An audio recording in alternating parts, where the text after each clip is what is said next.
Salut les amis, on se retrouve pour une première vidéo sur les comics ayant pour thème Wolverine et j'ai choisi de vous parler d'Old Logan parce que de la même façon que la tour sombre pour la littérature, Old Man Logan m'a fait aimer les BD américaines. Je tenais donc à vous en parler. Mark Millar est au scénario, si vous ne connaissez pas cet homme, c'est une grave erreur. Il a écrit de nombreux scénarios comme Chrononaut, Starlight, Civil War, Kick-Ass ou encore cette œuvre Old Man Logan. Cette œuvre qui est publiée chez Panini Comics nous emmène dans le futur, dans un monde post-apocalyptique où les gentils que l'on connaît, c'est-à-dire Captain America, Thor, etc., même les mutants, ont disparu et chaque méchant contrôle un état des États-Unis où il demande au peuple de leur faire payer une taxe et en échange de ça, ils ne leur feront aucun mal. Cependant, tous ceux que l'on connaît ne sont pas encore morts, il reste un dernier survivant que l'on connaît très bien, qui est donc Wolverine, qui vit avec ses enfants et sa femme dans une ferme, où tout semble aller pour le mieux.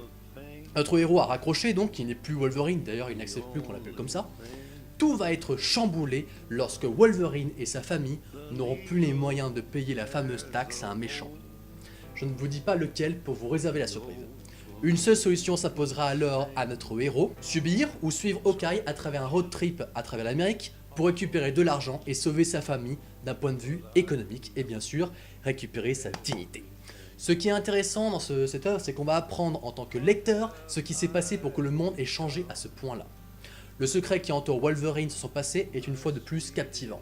Les personnages sont tous bien travaillés et écrits, et j'ai adoré commencer un comics avec l'idée de base que les méchants ont gagné et que les mutants n'existent plus.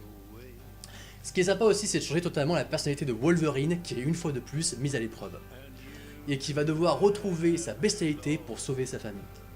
Concernant le dessin, c'est Steve McNiven qui s'en occupe, donc c'est absolument magnifique, les dessins sont sublimes et il m'est arrivé plusieurs fois de m'arrêter sur ces pages pour juste contempler le boulot qu'avait fait McNiven, et j'ai été scotché par certains personnages dont leurs traits captent le regard et marquent bien l'émotion transcrite. En tout cas, si vous ne l'avez pas déjà vu, il faut vous le procurer, c'est un beau livre qui se termine en une fois, un one shot donc, et vous découvrirez une merveilleuse histoire de Wolverine avec ses travers mais aussi ses forces.